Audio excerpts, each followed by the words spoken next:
দর্শক আসসালামু আলাইকুম রহমতুল্লাহ। সাম্প্রতিক সময়ে ছাত্র দল, যুবদল এবং বিএনপির পক্ষ থেকে ছাত্র শিবির এবং জামায়াত ইসলামের উপরে একটি গুরুতর অভিযোগ আনা হচ্ছে। সেটি হলো ছাত্র শিবিরের নেতাকর্মীরা আগে ছাত্র লীগের সঙ্গে জড়িত ছিল এবং এখন তারা ছাত্র শিবির হিসেবে আত্মপ্রকাশ করছে। এক্ষেত্রে তারা ঢাকা বিশ্ববিদ্যালয়ের সাবেক সভাপতি সাদেক কায়েম এবং বর্তমান সভাপতি ফরহাদ। সাবেক সভাপতি সাদেক কায়েম, যিনি বৈষম্য বিরোধী ছাত্র আন্দোলনের একজন গুরুত্বপূর্ণ সমন্বয়ক ছিলেন, বর্তমানে তিনি ছাত্র শিবিরের কেন্দ্রীয় নেতা। আর ফরহাদ বর্তমানে ঢাকা বিশ্ববিদ্যালয়ের সভাপতি।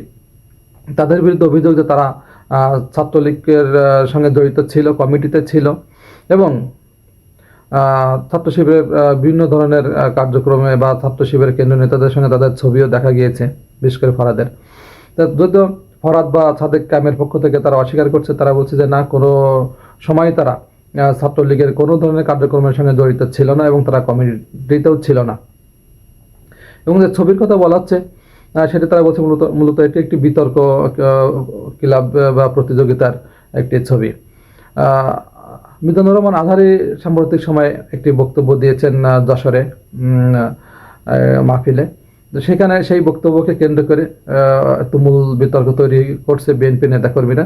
বক্তব্যটি হলো আগে একদল খাইছে, এখন আরেক দল খাওয়ার জন্য রেডি হয়ে আছে। একটি বিএনপি কেন এটা তাদের নিজেদের উপরে নিচ্ছে আমি জানি না। ঠাকুর ঘরে কেড়ে আমি কলা খাইনি, এ ধরনের একটি কথা আমরা গ্রামে গঞ্জে শুনতে পাই। সেরকম কিছু কেনা সেটাও আমি জানি না।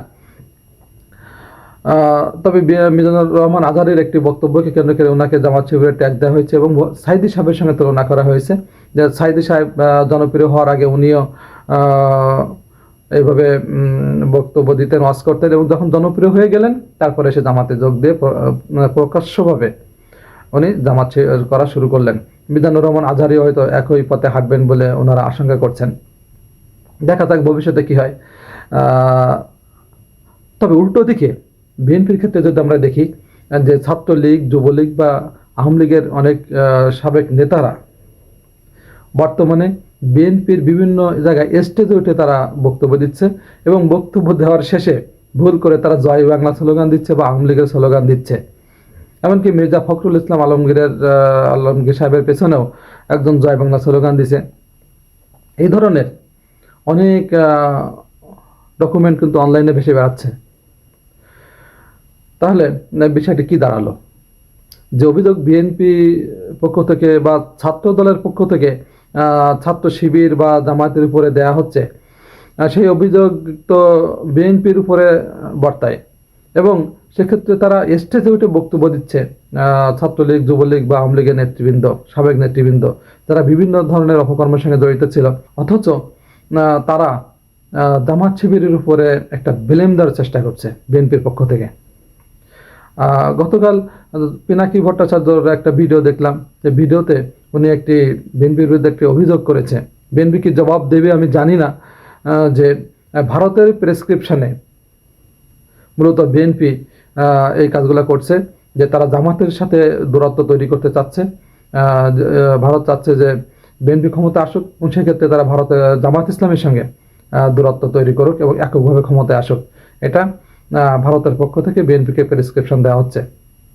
তাই এই অভিযোগটাও কতটুকু সত্য সেটা সময় বলে দেবে।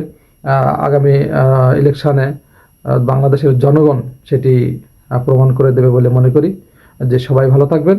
আসসালামু আলাইকুম রহমতুল্লাহ।